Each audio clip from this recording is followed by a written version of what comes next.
મારા પરિવારના 8 જણા હતા, એમાંથી 3 રિટર્ન નીચે હતા, એ મળી ગયા છે. 5 મિસિંગ છે, એમાં મારો દીકરો છે, રાજભાઈ નામ છે એનું. બીજા મારા એક સાઢુભાઈ છે, એક એમનો દીકરો છે, એક એના મોટાભાઈની બેબી છે અને એક એમના સાડા.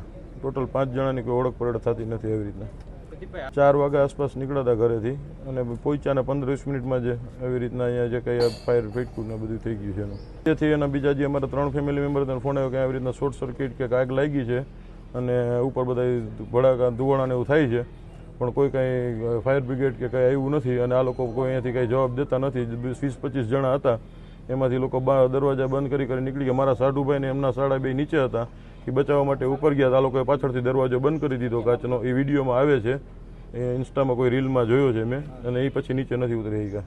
બેદરકારીમાં એ લોકોએ બીજા માળે 2nd ફ્લોર ઉપર 1500 લીટર ડીઝલ, પછી એની જે ગોકાટ આલે છે એમાં વાપરવા માટે કંઈક 1200 કે 1300 લીટર પેટ્રોલ, નીચે જે વેલ્ડિંગનું કામ ચાલુ હતું ને ઉપરનો ફ્લોર એને ચાલુ કરી દીધો હતો. એની હારોહારી વેલ્ડિંગનો તણખો પડતા જ એ બ્લાસ્ટ થયું છે સીધું, અને કોઈને બચવાનો મોકો નથી મળ્યો. 45 સેકન્ડમાં આખું બધું છે ને એ બની ગયું હતું. બીજું 4 વર્ષથી કોઈ એની ફાયર એનઓસી નથી એકઈ જાતની, અને 99 રૂપિયાની લોકોએ સ્કીમ રાખી હતી દેવ દિવસ. તો 99 રૂપિયાની સ્કીમ માટે જેની જરૂરિયાત છે એનાથી ડબલ પબ્લિક અંદર હતું. મારી માંગણી એ છે કે સરકાર એને કાં તો ફાંસીની સજા દે, બરાબર છે, અને કોઈ પણ રીતનો આમાં કોઈ એડવોકેટ વાયુ છે એ કોઈ આનો કેસ ન લડે, નો હાઈકોર્ટમાં કે નો સુપ્રીમમાં કે નો અહીંયા. જો કોઈને પૈસાથી જ કેસ લડવો હોય તો જે એની ફી થતી હોય નથી 2 લાખ રૂપિયા હું મારા પોતાના વધારે આપીશ.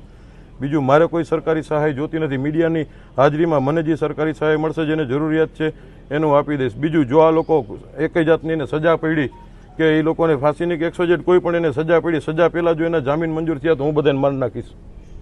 મારે આગળ પાછળ કાંઈ છે નહીં. હવે હતું એ મારું વયું ગયું છે. હવે આને તમે ધમકી સમજો તો છૂટ છે. મીડિયાને જે રીતના છાપવું એવી રીતના છૂટ, મીડિયાને જેવી રીતના છાપવું હોય અને જે કંઈ ચટણી મસાલા નાખીને તોય છૂટ છે, અને સીધી રીતના છાપવું, બાપની વેદના સમજીને છાપવું હોય તો છૂટ છે.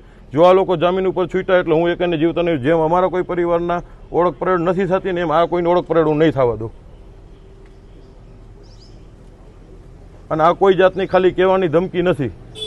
આના માટે હું મારી બધી તૈયારીમાં છું. હું કદાચ અંદર વયો જઈશ કે હું કદાચ એના માટે ઓળ હોય તો મારી ઉપર ભલે આવી જાય. હું એકલો જ રખડું છું, અહીંયા જ રહું છું. 9824400341 મારો મોબાઈલ નંબર છે.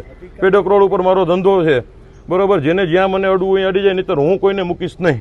8 જણા ગયા હતા, એમાં 8 ગયા હતા, એમાંથી 5 મિસિંગ છે, 3 મળી આવ્યા છે. મારે કોઈ અધિકારી યારે કોઈ લેવાનું. હું સરકારને એટલું કહેવા માંગુ છું કે આ લોકોને કડકમાં કડક સજા થવી જોઈએ. નહીતર આ લોકો દર વખતે આવી રીતના એક દી મોરબીની પુલની ઘટના બને છે, એક દી બોટ ઊંધી વળી જાય છે, એક દી એવી રીતના ફાયર વળી જાય તો કોઈના દીકરા છે, કોઈના છોકરા છે, કોઈનું ફેમિલી છે, 5-5 જણા વયા જાય છે.